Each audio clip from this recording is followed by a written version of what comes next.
और इसी बीच दिल्ली से जुड़ी हुई बड़ी खबर आपको बता दें, दिल्ली में यमुना नदी अभी भी खतरे के निशान के ऊपर बह रही है, जिससे निचले इलाकों में बाढ़ जैसे हालात बन गए हैं। बड़ी जानकारी इस वक्त की आपको दे रहे हैं, जहां पर यमुना नदी खतरे के निशान से अब भी ऊपर। हालांकि यमुना का जलस्तर घट रहा है, लेकिन अभी भी यमुना नदी खतरे के निशान से ऊपर बह रही है। ऐसे में खतरा दिल्ली में अब भी बरकरार है। रात 11 बजे यमुना का वाटर लेवल 205.5 मीटर दर्ज किया गया, तो वहीं दूसरी तरफ पुराने यमुना ब्रिज पर सेवा बहाल कर दी गई। इस पुल से अब ट्रेनों की आवाजाही शुरू हो गई। हालांकि एहतियात के तौर पर बाढ़ प्रभावित 6 जिलों में स्कूल 18 जुलाई तक बंद रखने के आदेश दिए गए। वहीं बाढ़ राहत शिविर में ठहरे लोगों को जरूरी सुविधाएं मुहैया कराई जा रही हैं। इधर दिल्ली में बाढ़ प्रभावितों की मदद के लिए सरकार ने बड़ा ऐलान किया है। दिल्ली सरकार ने बाढ़ पीड़ितों को आर्थिक मदद देने का ऐलान किया। हर बाढ़ पीड़ित को 10,000 रुपए देने का ऐलान किया गया। इस बाढ़ में जिनके दस्तावेज खराब हो गए या बह गए, उनके लिए स्पेशल कैंप लगाया जाएगा। बच्चों को ड्रेस और किताबें भी स्कूल की तरफ से दिए जाने का ऐलान किया गया। दरअसल दिल्ली में यमुना किनारे रहने वाले लोगों को काफी नुकसान पहुंचा है। लगभग पूरा उत्तर भारत बाढ़ और बारिश की चपेट में है। आपदा में लोगों की मदद के लिए सरकार ने पूरी तैयारी कर ली है।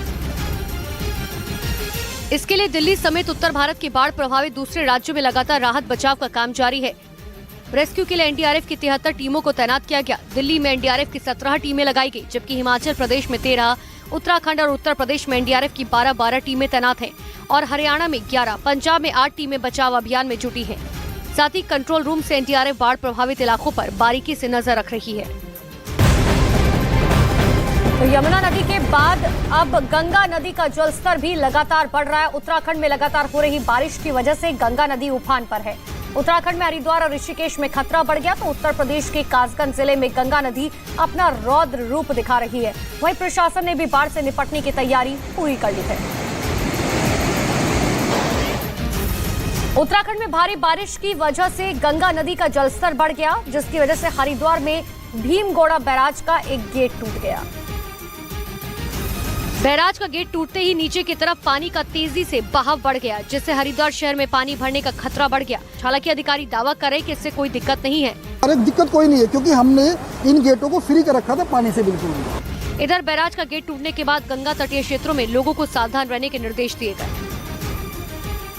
इधर ऋषिकेश की बात करें तो वहां भी गंगा नदी का जलस्तर बढ़ गया, जिससे बाढ़ का खतरा बढ़ चुका है, जिसकी वजह से त्रिवेणी घाट पर आरती स्थल पूरी तरह से पानी में डूब गया।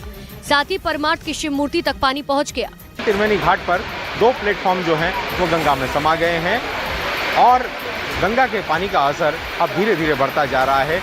वहीं दूसरा प्रशासन लोगों को घाट के किनारे न आने की लगातार सलाह दे रहा है। इसके लिए प्रशासन घोषणा करके लोगों को सतर्क कर रहा है। इधर उत्तर प्रदेश के कासगंज में लगातार बारिश की वजह से गंगा नदी खतरे के निशान तक पहुंच गई है, जिससे कई गांव पर बाढ़ का खतरा मंडरा रहा है, जिससे निपटने के लिए प्रशासन ने तैयारी कर ली है। कासगंज के जिला अधिकारी और पुलिस अधीक्षक ने पूरे इलाके का दौरा किया और एहतियात के तौर पर बचाव दल को अलर्ट रहने के निर्देश दिए। कासगंज में गंगा नदी की सीमा करीब 75 किलोमीटर तक है। उत्तराखंड में भारी बारिश के कारण कासगंज में भी गंगा नदी उफान पर है, जिसकी वजह से जिले में गंगा किनारे वाले गाँव में बाढ़ का खतरा बढ़ गया। नरौरा बैराज से छोड़े जा रहे पानी ने चिंता और बढ़ा दी। उत्तर प्रदेश का मुजफ्फरनगर भी बाढ़ से बेहाल है। गांव से लेकर शहर तक चारों तरफ पानी ही पानी नजर आया। मुजफ्फरनगर में सोनाली, हिंडन और काली नदियों ने शहर और गांव में कहर बरपाया हुआ है। बाढ़ का पानी लोगों के घरों में घुस गया। कई एकड़ फसल बाढ़ में डूब गई। वहीं दूसरी तरफ प्रशासन लोगों को मदद पहुंचाने का काम कर रहा है। जिला प्रशासन ने 6 राहत कैंप बनाए, जिसमें बाढ़ प्रभावित परिवारों को शिफ्ट किया गया। इधर केंद्रीय मंत्री संजीव बालियान ने मुजफ्फरनगर में बाढ़ग्रस्त इलाकों का दौरा किया। संजीव बालियान बाढ़ प्रभावित के बीच पहुंचे और कपड़े उतारकर बाढ़ के पानी में उतर गए। गांव वालों के साथ पानी में होते हुए मंत्री खेतों तक पहुंचे और बाढ़ से हुए नुकसान की जानकारी ली।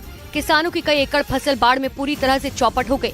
संजीव बालियान ने बाढ़ प्रभावितों को हर संभव मदद का भरोसा दिया। वहीं राजस्थान के कई इलाकों में भारी बारिश से हाल बेहाल है। बूंदी में बारिश की वजह से लोगों की मुश्किलें बढ़ गई।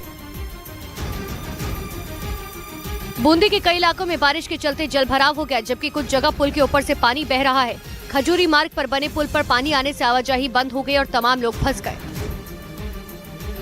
उधर जम्मू कश्मीर के अखनूर में चिनाब नदी का जलस्तर बढ़ने की वजह से कटरी इलाके में रहने वाले लोगों पर बाढ़ का खतरा मंडराने लगा। अभी भी वहां लगातार बारिश जारी है, जिसकी वजह से चिनाब नदी अपने पूरे शबाब पर बहती दिखी और उटकी कटान ने वहां पर रहने वाले लोगों की नींद गायब कर दी।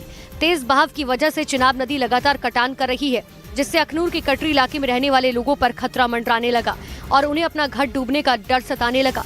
बाढ़ के खतरे को देखते हुए प्रशासन ने वहां रहने वाले लोगों को निकालना शुरू कर दिया। साथ ही लोगों को सुरक्षित स्थानों पर जाने के निर्देश दिए गए। भारी बारिश की वजह से चिनाब नदी उफनाई हुई है।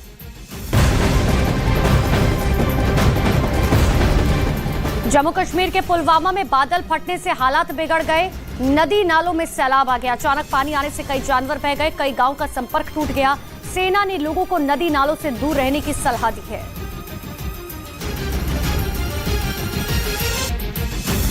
और इसी बीच जम्मू कश्मीर में भारी बारिश की वजह से उफनाती नदी के बीच एक लड़का फंस गया और उसकी जान पर बनाई, जिसके बाद उस लड़के को किनारे पर लगने के लिए पुलिस के साथ ही सेना की मदद भी लेनी पड़ी और सेना के जवानों ने पुलवामा के उस जगह पर रेस्क्यू ऑपरेशन शुरू किया जहां पर उफनाती नदी के बीच वो लड़का फंसा दिखाई दिया। वो लड़का अचानक नाले में बेहिसाब पानी आने की वजह से वहां फंस गया था और तेज बहाव से खुद को बचाने के लिए उसने पेड़ की कुछ टहनियों को पकड़ रखा था। सेना के जवानों ने उस लड़के को बचाने के लिए वहां पर एक खुदाई करने वाली मशीन मंगाई और उफनती नदी के ऊपर से उसके अगले हिस्से को उस लड़के तक पहुंचाने की कोशिश की और उसे बचा लिया गया।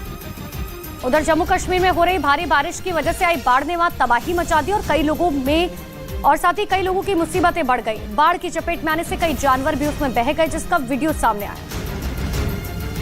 जिसमें गाय बाढ़ के बीच में फंस गई और उसके चारों तरफ सैलाब बहता दिखा। बताया गया वहां पर बादल फटने के बाद हालात बिगड़ गए और नदी नालों में सैलाब आ गया और वहां रहने वाले लोगों के जानवर भी उस सैलाब की चपेट में आ गए। सामने एक वीडियो में वो गाय नाले में अचानक पानी आने की वजह से वहां फंस गई। अचानक बारिश आ गई, जिसकी वजह से जो रोमशी नाला है इसमें काफी ज्यादा पानी आ गया है। नाले के अचानक उफनाने से कई गांव का मुख्यालय से संपर्क कट गया। सेना के जवानों ने वहां के लोगों से नदी और नालों से दूर रहने को कहा और उस नाले पर बने एक बांध के दोनों गेट खोल दिए गए। उधर हिमाचल प्रदेश में भारी बारिश से आई आपदा के बाद प्रभावित इलाकों का दौरा करने के लिए केंद्रीय मंत्री अनुराग ठाकुर बिलासपुर पहुंचे। वहां उन्होंने बाढ़ प्रभावित लोगों से मुलाकात की और उनकी समस्याएं सुनी। इस दौरान केंद्रीय मंत्री अनुराग ठाकुर ने उन इलाकों को देखा जहां पर आई बाढ़ ने भारी तबाही मचाई और लोगों के घर उस बाढ़ की चपेट में आने से तबाह हो गए। बिलासपुर में बाढ़ की वजह से भारी तबाही हुई और बड़ी संख्या में लोग प्रभावित हुए। अनुराग ठाकुर ने बाढ़ प्रभावित लोगों से मुलाकात की। इस दौरान अधिकारियों से केंद्रीय मंत्री ने बाढ़ प्रभावितों के लिए की जा रही मदद के बारे में जानकारी दी। और इसी बीच हिमाचल प्रदेश के कुल्लू में लगातार हो रही बारिश ने नेशनल हाईवे को भी नहीं बख्शा। भारी बारिश की वजह से मनाली में NH3 क्षतिग्रस्त हो गया, जिसके बाद एहतियात के तौर पर नेशनल हाईवे 3 को बंद कर दिया गया, जिसके बाद वहां ट्रकों की लंबी लाइनें लग गई। मनाली समेत आसपास के क्षेत्रों में बीते दिन हुई भारी बारिश की वजह से व्यास नदी की बाढ़ की चपेट में आने से कई मकान और होटलों को नुकसान पहुंचा और नेशनल हाईवे 3 का बड़ा हिस्सा बाढ़ की चपेट में आने से बह गया, जिसने वहां मुश्किलों को और बढ़ा दिया।